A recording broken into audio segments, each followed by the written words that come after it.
وہ چپ چاپ پلٹی اور جاتے جاتے ذرا دیر رک کر بولی، بہت ستاتے ہو صاحب، آج تک تمہارا کوئی حکم نہیں ٹالا، لہٰذا تعمیل کی کوشش کروں گی۔ اگر سانس چلتی رہی تو میرا دل کٹ کر رہ گیا، جی چاہا اس کے کومل قدموں کی چاپ ختم ہونے سے پہلے ہی میں خود ہی ختم ہو جاؤں، مگر عشق والوں کے امتحان اتنے آسان نہیں ہوا کرتے۔ زہرا چلی گئی اور میں پھر بھی سانس لیتا رہا۔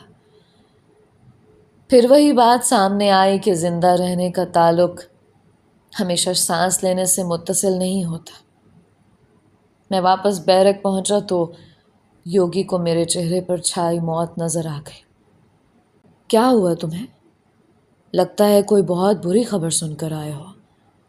میں چپ چاپ بیٹھا رہا۔ یوگی نے آس پاس دیکھا اور رازداری سے بولا، اچھا سنو، تمہیں ایک خوشی کی خبر سناتا ہوں۔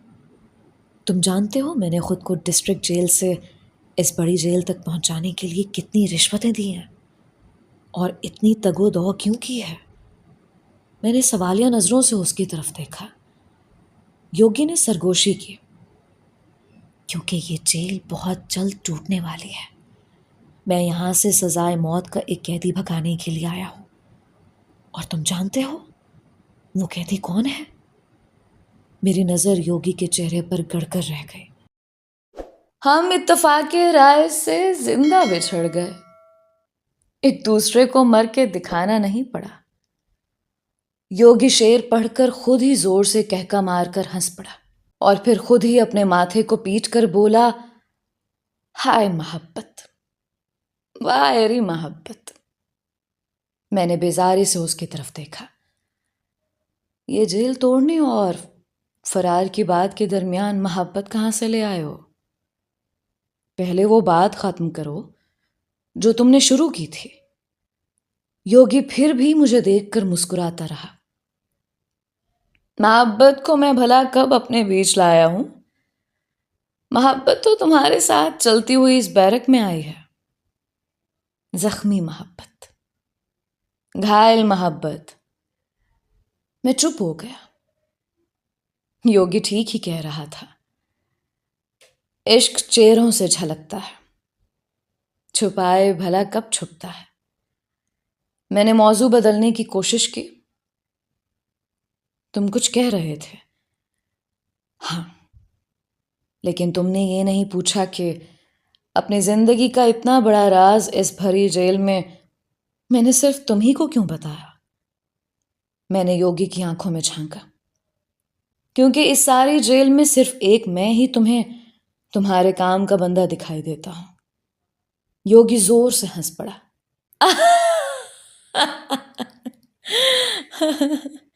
ٹھیک کہا، اور میں یہ بھی جانتا ہوں کہ تم وہ نہیں ہو جو دکھائی دیتے ہو۔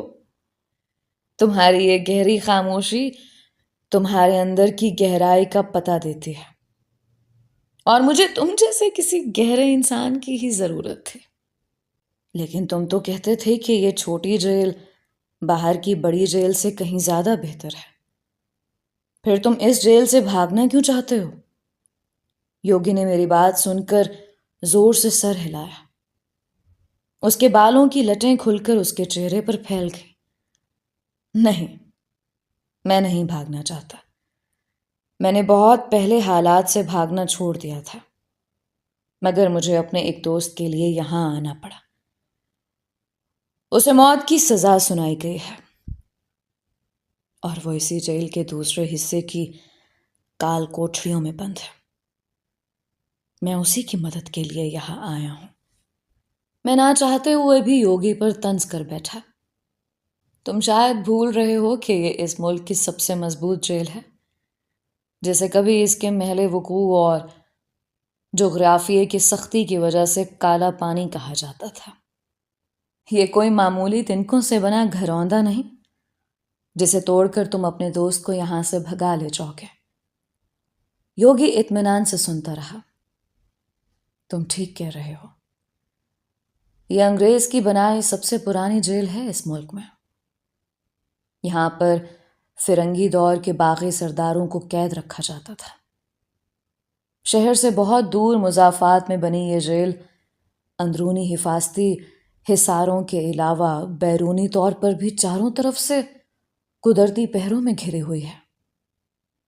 پچھلے جانب پہاڑ ہے تو آگے کسی پرانی ندی کی کھائی، دائیں جانب 3 میل کے فاصلے پر ایک پرانا ریلوے اسٹیشن اور ریل کی پٹڑی ہے، اور بائیں جانب جہاں مرکزی گیٹ ہے وہاں سنگینیوں کے سائے اور خونی پہرے دار جو اڑتی چڑیا کے پر گن کر ٹھیک نشانہ اس کے دل پہ لگا سکتے ہیں۔ ان سب باتوں کے باوجود مجھے امید ہے کہ میں اپنے دوست کو یہاں سے نکال کر لے جاؤں گا۔ اور جانتے ہو میرے یقین کی وجہ کیا ہے؟ میں نے یوگی کی طرف سوالیہ نظروں سے دیکھا۔ کیا اس جیل کا یہی آئینی پہرا اور پہرے داروں کا یہ یقین کہ یہ جیل کبھی نہیں ٹوٹ سکتے، یہی میرے بھروسے کی وجہ ہے؟ جب کوئی بات انسان کے دل اور ذہن میں پختہ یقین کی طرح ثبت ہو جاتی ہے، وہ پھر کہیں نہ کہیں اس کی طرف سے غافل ہونے لگتا ہے، اسے ایک معمول کی طرح لینے لگتا ہے، اور یہی سب سے ٹھیک وقت ہوتا ہے کاری ضرب لگانے کا۔ یوگی نے مجھے بتایا کہ وہ کافی حد تک جیل کے نچلے عملے کا اعتماد حاصل کرنے میں کامیاب ہو چکا ہے، اور اس نے ایک سنتری کے ذریعے جیل کا نقشہ حاصل کرنے کی تگ و دو بھی شروع کر دی ہے۔ میں اس سنتری کو کئی بار آتے جاتے یوگی کے ساتھ ہنستے بولتے دیکھ چکا تھا۔ 1.5 حوالدار 1.5 حوالدار نامی اس سنتری کی کہانی بھی عجیب تھی۔ اس کا جنم اسی جیل میں ہوا تھا، کیونکہ اس کی ماں یہاں قید تھی۔ کس جرم میں یہ اب کسی کو بھی یاد نہیں تھا، بس سب اتنا جانتے تھے کہ 1.5 حوالدار کے لڑکپن میں اس کی ماں جیل میں ہی چل بسی تھے۔ تب سے جانو نامی یہ جنم قیدی یہیں پلتا رہا۔ جیلر آتے جاتے رہے اور کسی نے اسے جیل کی کینٹین پر ملازم رکھوا دیا۔ کسی اور مہربان کے دور میں جیل میں سنتری تعینات ہونے لگے تو ترس کھا کر جانو کو بھی سنتری لگا دیا گیا۔ پرائمری تو وہ جیل کے اسکول سے ہی پاس کر چکا تھا، 8ویں اور 10ویں بھی پرائیویٹ امیدوار کی حیثیت سے مکمل کر لی تو اسی جیل میں ہی تعینات کر دیا گیا، اور وہ جانو سے 1.5 حوالدار بن گیا۔ 1.5 اس لیے کہ وہ باقی حوالداروں سے نصف زیادہ واقف تھا اس جیل سے۔ سیدھا سادہ سا جانو یوگی کے ٹوٹکوں کی بدولت دائمی نزلے زکام کے پھیرے سے نکلا تو وہ یوگی کا مرید ہو گیا۔ یوگی کا ماننا تھا کہ انگریز اپنے دور کی بنائی ہر جیل سے باہر نکلنے کا کوئی نہ کوئی خفیہ راستہ ضرور بنا رکھتا تھا، تاکہ کسی خونی بغاوت کی صورت میں انگریز افسر جیل سے بحفاظت باہر نکل سکیں۔ ہاں، البتہ یہ اور بات ہے کہ 1.5-2 صدی قبل بنائے جانے والی یہ جیلیں ٹوٹ پھوٹ اور نئے تعمیراتی کام کی وجہ سے اپنی حیت کافی حد تک تبدیل کر چکی تھیں، اور کبھی ویرانوں اور جنگل بیابانوں میں بنائی گئی یہ جیلیں اب شہر کے اندر تک پہنچ گئی تھیں۔ آبادی اور شہر کے پھیلاؤ نے ان قید خانوں کو بھی اپنی لپیٹ میں لے لیا تھا۔ ہماری جیل البتہ ابھی تک مرکزی آبادی اور بڑے شہر سے تقریباً 40 میل دور تھے۔ کہتے ہیں کبھی یہ جیل سمندر کے درمیان بنے کسی جزیرے پر بنائی گئی تھی، تب چاروں طرف پانی ہی پانی تھا، مگر اب انسانوں کی طرح سمندر بھی سمٹ کر اپنی حدیں بہت پیچھے مقرر کر چکے، لہٰذا یہ جیل بھی پانی پیچھے ہٹ جانے کے بعد کسی ماہی بیاب کی طرح یہیں پڑی رہ گئی۔ یوگی نے ادھر ادھر دیکھ کر اطمینان کیا کہ کوئی ہماری باتیں تو نہیں سن رہا۔ میں جانتا ہوں تم یہی سوچ رہے ہوگے کہ میں اپنے سارے راز تم پر کیوں کھول رہا ہوں۔ دراصل مجھے یہاں ایک ساتھی کی ضرورت ہے، میں اکیلے یہ سارا کام نہیں سنبھال سکتا، ایک اور ایک مل جائیں تو 11 ہو جاتے ہیں۔ لیکن اگر میں اس وقت جا کر جیل انتظامیہ کو تمہارا یہ سارا منصوبہ بتا دوں تو؟ جوگی مسکرایا۔ نہیں، تم میرا ساتھ دو یا نہ دو، لیکن کبھی مجھے نقصان نہیں پہنچاؤ گے۔ اتنا چہرہ پڑھنا تو سیکھ ہی چکا ہوں میں، اور میں نے آس پاس کے تمام قیدیوں سے تمہارے بارے میں ساری تفتیش کر کے ہی تمہیں یہ سب بتانے کا خطرہ مول لیا ہے۔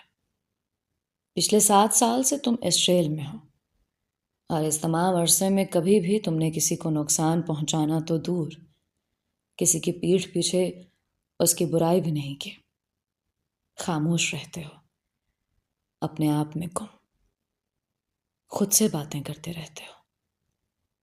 پچھلے کئی سال سے تمہارے دشمن تمہیں سولی پر لٹکانے کے لیے سپریم کورٹ میں جمے بیٹھے ہیں، اور تمہارے بوڑھے والد صاحب تمہاری رہائی کی آس میں آج بھی عدالتوں کے دھکے کھا رہے ہیں، لیکن تم نے بس ایک چپ ساتھ رکھی ہے۔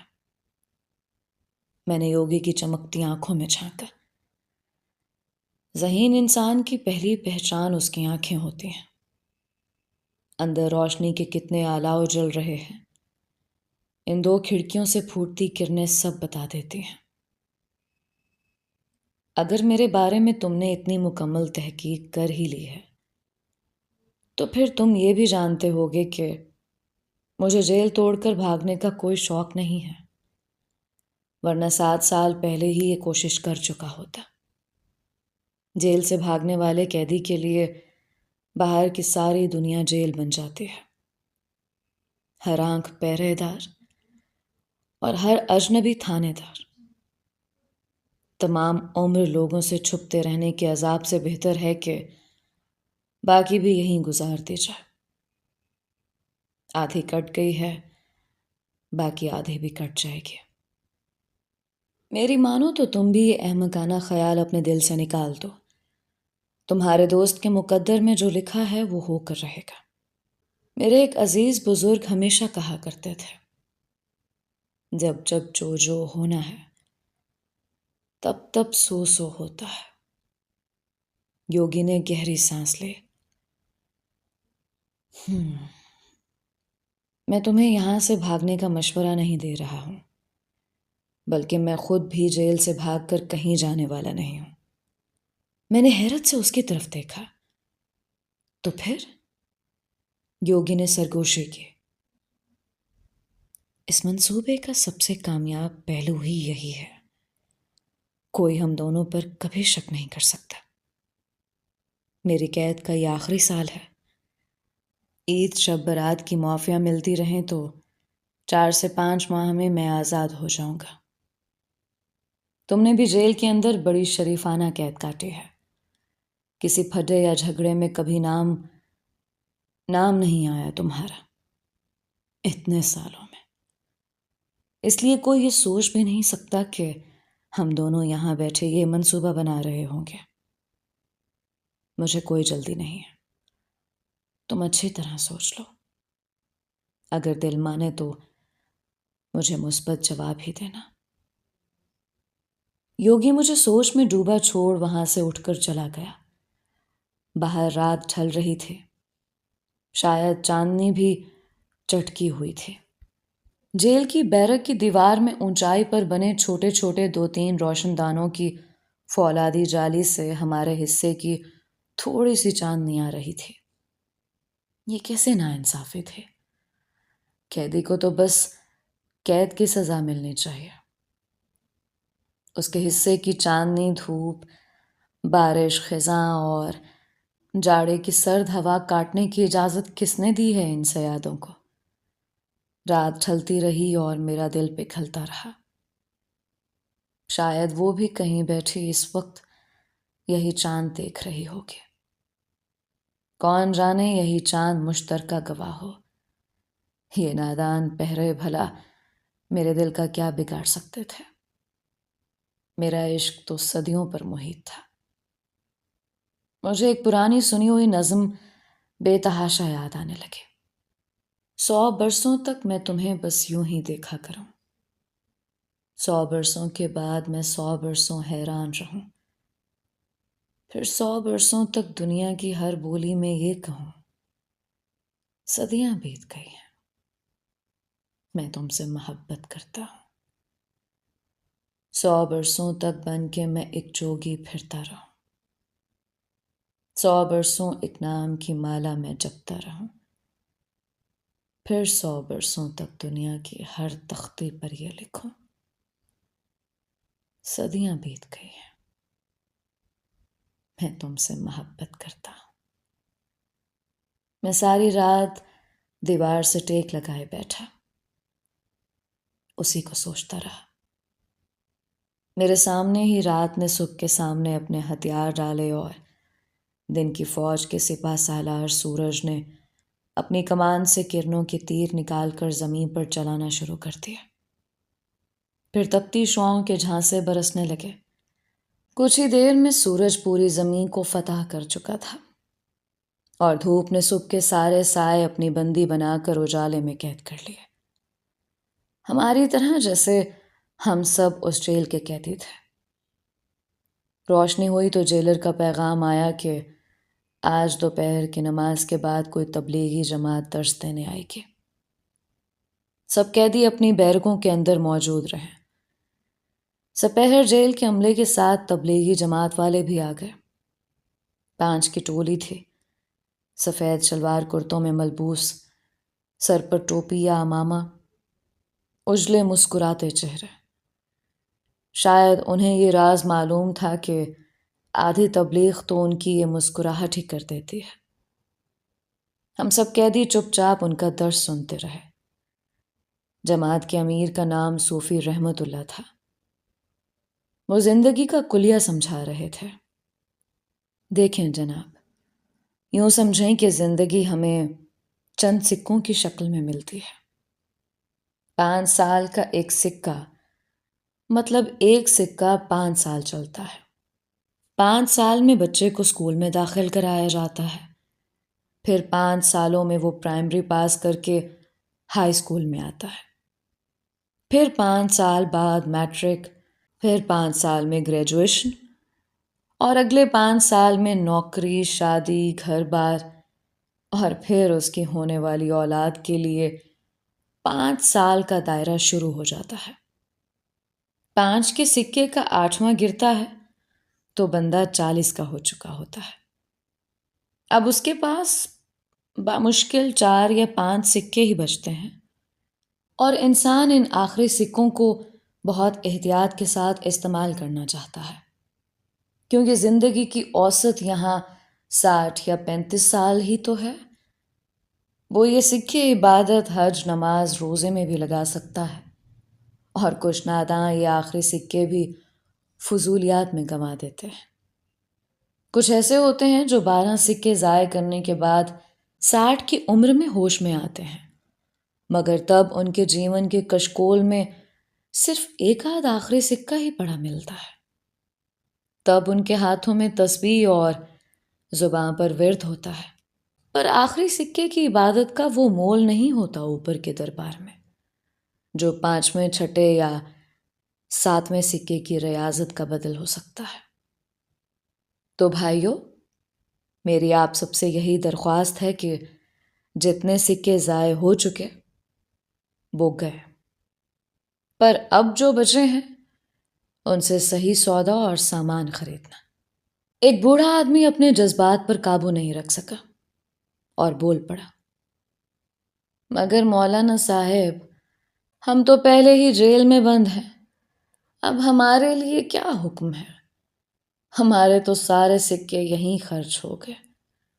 صوفی صاحب مسکرائے، کبھی تو آزادی ملے گی، اور جب بھی ملے بس آج سے یہ نیت کر لو کہ جو سرمایہ بچا ہے ان سکوں کو اچھے اعمال میں صرف کرو گے۔ خود جیل کے اندر بھی تو یہی سکہ چل رہا ہے، یہاں اس کا استعمال ٹھیک کر لو تو یہی عبادت ہے۔ میری دعا ہے اللہ آپ سب کو قید سے نجات دے۔ جماعت اٹھ کر جانے لگی۔ صوفی رحمت اللہ کی مجھ پر نظر پڑی اور وہ پتہ نہیں کیوں جاتے جاتے رک گئے۔ تم کوئی سوال نہیں کرو گے میاں؟ میں چونک سا گیا۔ جناب، میرے سارے سکے اور سوال ایک ساتھ ہی جانے کس اندھیری گلی میں میری پھٹی جیب سے گر کر کھو گئے ہیں کہیں۔ میں ڈھونڈ رہا ہوں، ملتے نہیں۔ مل گئے تو آپ کے کلیے کے مطابق خرچ کرنے کی کوشش کروں گا۔ صوفی رحمت اللہ کچھ دیر تک میری طرف دیکھتے رہے، پھر ان کے منہ سے زور سے ایک ہی لفظ نکلا، انشاءاللہ، اور میرا شانہ تھپ تھپا کر وہ آگے بڑھ گئے۔ شام ڈھلتے ہی یوگی پھر سے نازل ہو گیا۔ آج اس کے انداز میں بہت جوش تھا۔ جانتے ہو عبداللہ، ڈیڑھ حوالدار نے پتہ کر لیا ہے کہ جیل کا پرانا نقشہ کس فائل میں جڑا ہے۔ وہ جلد اس کی نقل کرا کر مجھ تک پہنچانے کی کوشش کرے گا۔ بولو اب کیا کہتے ہو؟ میں تمہیں پہلے ہی بتا چکا ہوں، مجھے یہاں سے فرار میں کوئی دلچسپی نہیں ہے، نہ ہی میں ایسے کسی احمقانہ منصوبے میں تمہارا ساتھ دینا چاہتا ہوں۔ بہتر ہوگا کہ تم اپنے لیے کوئی اور ساتھی تلاش کر لو۔ میں تمہارے مطلب کا بندہ نہیں ہوں، لیکن وہ یوگی ہی کیا جو اپنی دھن کا پکا نہ ہو۔ جانتے ہو، میرا دوست کوئی معمولی انسان نہیں ہے، بہت پڑھا لکھا انسان ہے۔ درجنوں تو ڈگریاں لے رکھی ہیں اس نے۔ ظہیر نام ہے اس کا، انجینئرنگ پڑھی ہے اس نے۔ اگر وہ اس تنظیم کے ہتھے نہ چڑھتا جس نے اسے جرم کے راستے پر ڈالا، تو وہ ضرور آج ایک بہت بڑا سائنسدان ہوتا۔ یوگی اپنی دھن میں بتاتا رہا کہ کیسے اس نے کبھی ظہیر کے ایک خراب ہوتے زخم کا علاج کیا تھا۔ ظہیر پولیس سے چھپتا چھپاتا یوگی تک پہنچا تھا، پھر دونوں میں ایسی گاڑھی چھنی کہ لوگ ان کی دوستی کی مثال دینے لگے۔ جس وقت یوگی کو اس کے مریض کی ناگہانی موت کے جرم میں سزا ہونے والی تھی، ظہیر نے اپنی تنظیم کا پورا زور اور پیسہ یوگی کو چھڑانے میں صرف کر دیا تھا، لیکن یوگی کے خلاف اتنے پکے اور ٹھوس ثبوت موجود تھے کہ اس کی خلاصی نہ ہو سکے۔ عدالت نے مجھے 14 سال کے لیے اندر کرنے کی پکی ٹھان رکھی تھی، مگر یہ بھی ظہیر ہی کا کرشمہ تھا کہ اس نے راتوں رات جانے کون سا منتر پڑھا کہ اگلے روز دوسری پارٹی کا وکیل ہی ڈھیلا پڑ گیا اور مجھے صرف 7 سال کی قید سنائی گئی۔ 3 سال بعد ظہیر خود کسی قتل کے مقدمے میں گرفتار ہو گیا۔ تنظیم کے بڑوں نے اس کے سر سے ہاتھ اٹھا لیا اور سارا کیا کرایا ظہیر کے سر مونڈ دیا گیا، اور یوں سال بھر پہلے ظہیر کو آخری عدالت سے بھی موت کی سزا سنا دی گئی۔ وہ اس وقت اسی جیل میں اپنی آخری اپیل کے فیصلے اور پھانسی کا انتظار کر رہا تھا۔ یوگی کی باتوں میں رات آدھی بیت چکی تھی۔ اتنے میں دور سناٹے میں ریل کی سیٹی کی آواز گونجی۔ یہ گاڑی روز رات کو اسی وقت جیل کے قریب ویرانے میں بچھی پٹڑی پر گزرتی تھی۔ یوگی ریل کی سیٹی کی آواز سن کر چونک سا گیا۔ تم نے کبھی غور کیا ہے؟ یہ ٹرین روز رات کو کم و بیش اسی وقت جیل سے 1.5-2 میل کے فاصلے سے گزرتی ہے۔ ہاں، پچھلے کئی سالوں سے یہی معمول ہے۔ اب تو اس کی سیٹی کی عادت سی ہو گئی ہے۔ یوگی نے میری آنکھوں میں جھانکا۔ سوچو، اگر یہ گاڑی کبھی 5 منٹ پہلے یا 5 منٹ بعد میں گزرے تو کیا ہوگا؟ میں نے حیرت سے یوگی کی طرف دیکھا۔ میں سمجھا نہیں تم کہنا کیا چاہ رہے ہو۔ بڑی سیدھی سی بات ہے۔ اگر یہ گاڑی 4-5 منٹ پہلے یا بعد میں گزرے گی تو اس روز اس ویران اور ریلوے لائن کے ارد گرد کا سارا معمول بدل جائے گا۔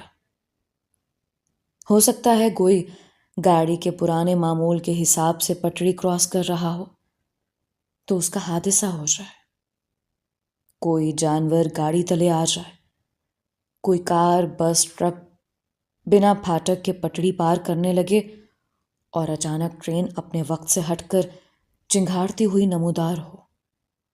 اور دوسری گاڑی سے ٹکرا جائے۔ میں نے الجھ کر یوگی کی طرف دیکھا۔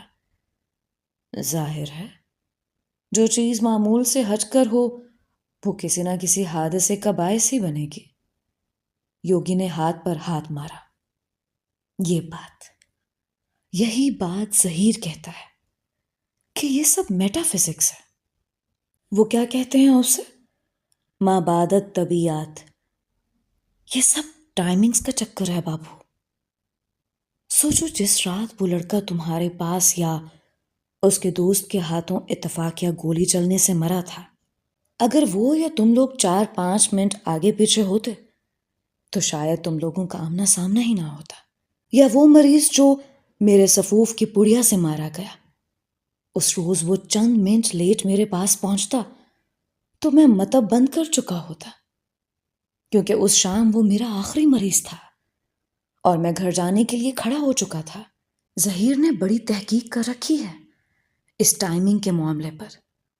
اس نے سزائے موت کے بہت سے قیدیوں سے بھی یہی سوال کیا کہ ان کے ہاتھوں وہ قتل کیسے ہوا جس جرم کی پاداش میں انہیں پھانسی کی سزا سنائی گئی، اور سبھی قیدیوں نے یہی جواب دیا کہ اس روز چند لمحوں کے فرق سے یہ خلاف معمول حرکت ان سے سرزد ہو گئی۔ اگر چند سیکنڈز کا بھی فرق رہ جاتا تو شاید دوسرے شخص کی جان نہ جاتی۔